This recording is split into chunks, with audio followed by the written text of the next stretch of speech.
The morning sun spilled through the faded curtains of a modest two-story house in a quiet suburban neighborhood of Ohio. The house looked cheerful from the outside, brightly painted shutters, a well-trimmed yard, and flowers that had once been lovingly planted by Emily's late father. But inside, it was a different world. The kitchen smelled faintly of stale coffee and burnt toast, and the atmosphere was filled with tension rather than warmth. At the small wooden table sat Emily, a frail 8-year-old girl with soft brown curls and big, gentle eyes. She was dressed in a pale yellow dress that had a small tear at the hem. Emily clutched her old teddy bear against her lap as if it were her shield against the coldness surrounding her. Her stepmother, Carla, moved briskly around the kitchen, her heels clicking against the tiled floor. She was a woman in her early 30s with carefully styled hair and sharp eyes that seemed to soften for everyone except Emily. Since Emily's father had passed away 2 years ago in a car accident, Carla had been left as her guardian. But instead of filling Emily's life with comfort, she had replaced it with disdain. "Why are you just sitting there?" Carla snapped, slamming a carton of milk onto the counter. The sound made Emily flinch. "You think breakfast is going to serve itself?" Emily's small voice barely carried across the table. I was waiting, stepmom." Carla poured milk into a glass with exaggerated force, causing it to spill over the rim. She turned abruptly and set the glass in front of Emily, the liquid sloshing dangerously close to spilling again. "Drink it," Carla ordered curtly. Emily reached timidly for the glass, her hands trembling. The memory of last night's scolding was still fresh in her mind. Carla had yelled at her for dropping a spoon while washing dishes. Now, Emily was terrified of making another mistake. As her fingers wrapped around the cool glass, Carla's eyes narrowed. "Hurry up. Do you want me to be late for my meeting because you can't even drink a glass of milk on time?" Emily brought the glass to her lips, but before she could sip, Carla's hand shot forward. In one swift, cruel motion, she yanked the glass away and poured the milk over Emily's head. The cold liquid splashed across Emily's hair, running down her cheeks and soaking her little dress. She gasped at the shock, her lips quivering. Milk dripped onto the table, then down onto the floor in messy puddles. Carla folded her arms, a smirk tugging at the corner of her lips. "Pathetic. Look at you, can't even drink milk without making a mess." Emily blinked rapidly, her tears mixing with the milk. She whispered, her voice trembling, "I'm sorry, stepmom. I didn't mean to upset you."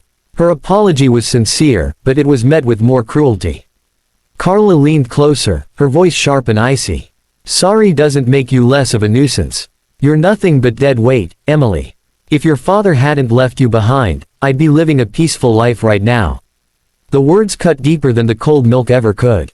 Emily lowered her head, clutching her teddy bear tighter under the table. She wanted to disappear, to run back to the days when her father would kiss her forehead and tell her she was his little sunshine. But those days were gone, stolen from her far too soon. Carla grabbed a dish towel from the counter and tossed it onto the table.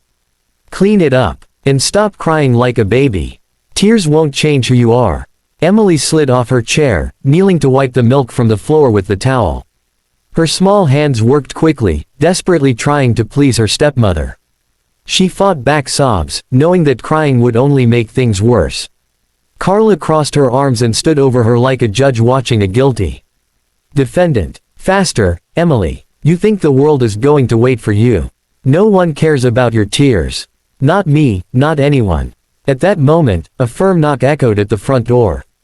Carla frowned and muttered under her breath, "Who in the world is bothering me this early?" She stomped toward the hallway, leaving Emily kneeling on the kitchen floor, soaked in milk and shame. But what Carla didn't realize was that the front door hadn't been fully closed after she brought in the morning paper. Through the small gap, Mr. Anderson, a tall man in a dark tailored suit, had already seen and heard enough to stop him in his tracks. Mr. Anderson was a millionaire businessman who lived only a few streets away. He had been contacted by the lawyer of Emily's late father, who had expressed concern about Emily's well-being. Curious and concerned, Mr. Anderson had decided to visit in person. What he had just witnessed through the doorway filled him with a cold fury he rarely allowed himself to feel. As Carla turned back toward the kitchen, her voice sharp again, "Emily, if that floor isn't spotless in the next 2 minutes, you'll regret it." Her words were cut off by a powerful, commanding voice that thundered across the kitchen. Stop. The sound froze both Carla and Emily in place. Emily's small shoulders stiffened as she looked up, her white eyes darting toward the doorway. Carla spun around, startled to see the tall, imposing figure of Mr. Anderson standing there, his jaw tight, his expression one of controlled rage. The kitchen, which had moments ago echoed only with cruelty, now fell into stunned silence. Emily's heart pounded in her chest. For the first time in years, she felt a flicker of hope. Someone had finally seen the truth.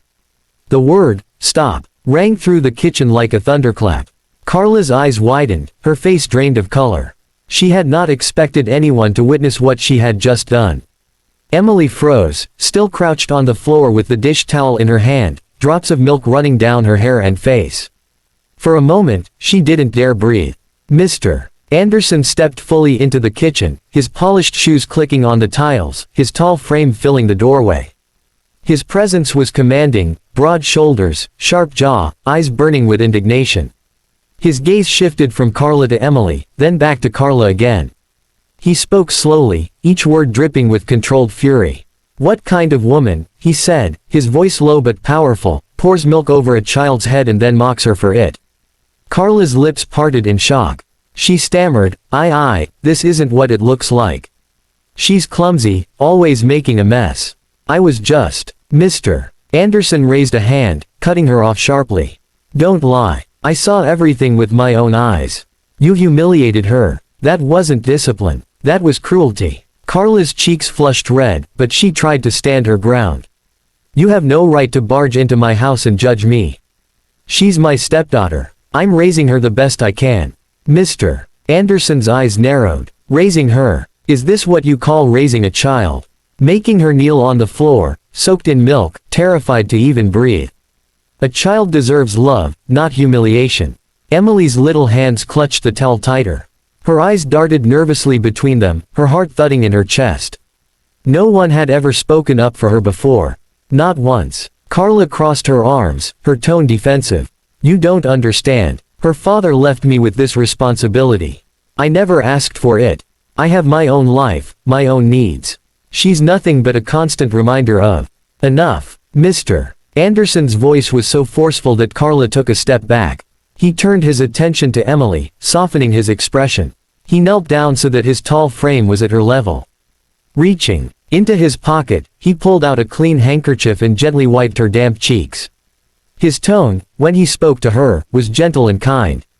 "Sweetheart, are you all right?" Emily hesitated, her lips trembling as if unsure whether she was allowed to answer. After a moment, she whispered, I'm okay." But her eyes told the truth, she was not okay.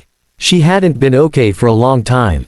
Mr. Anderson smiled reassuringly. "Don't be afraid. You did nothing wrong. None of this was your fault." Emily's eyes welled with fresh tears, but this time they weren't from shame. They were from relief. Someone was finally seeing her, hearing her. Carla scoffed, trying to regain control of the situation. "You're making a big deal out of nothing. She's dramatic. Kids cry about everything. You think you're some kind of hero walking in here. Well, this is my home, and I won't be told how to raise her." Mr. Anderson stood, his towering height suddenly making Carla feel very small. "No, this is no longer your home, not for her. You had your chance to care for her, to honor her father's trust.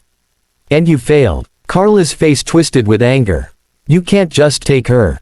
She's mine by law." Mr. Anderson's voice was calm but firm.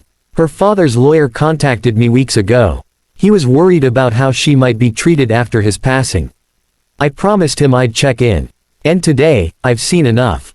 I have the legal resources, the means, and the heart to protect her. From this moment on, Emily will not suffer under your roof."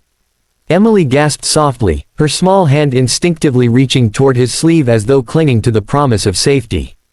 Carla sputtered, "You can't do this. You think you can walk in here, wave your money around, and take her away. She belongs with me." Mr. Anderson's jaw tightened. "Children don't belong to anyone. They are entrusted to us, to protect, to nurture, to love.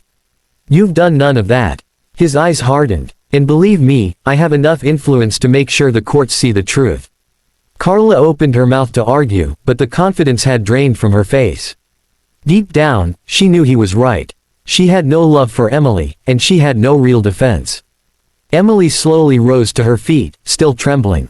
Mr. Anderson extended his hand toward her. For a moment, she hesitated, looking back at Carla, who glared at her with cold, unfeeling eyes.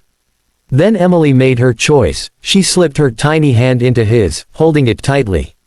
The millionaire smiled softly at her, his voice gentle once again. "You're safe now, Emily. No one will ever hurt you again." Emily whispered, almost in disbelief, You really mean it?" "I promise," he said, his voice steady and sincere. "From this day forward, you'll know what it feels like to be loved and cherished." A sob escaped her lips as she buried her face against his suit jacket. For the first time in years, she felt warmth, security, and hope. Carla turned away, muttering angrily, "Fine. Take her. See if I care." But her words rang hollow. She had lost the little power she held. Mr. Anderson led Emily out of the house, his hand protectively holding hers.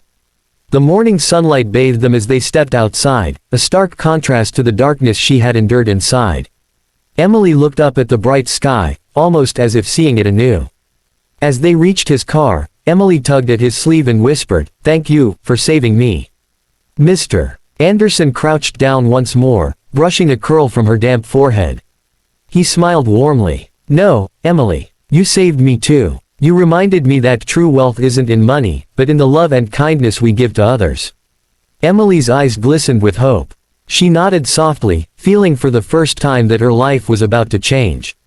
Together, they drove away from the house of pain, leaving Carla behind with nothing but her bitterness. Emily leaned against the car seat, her teddy bear in her lap, and allowed herself to believe in a brighter future. The little girl who once knew only cruelty was finally stepping into a home filled with love, care, and the promise of a better tomorrow. Moral: true wealth is not in riches but in compassion. Protecting the innocent is the greatest act of humanity.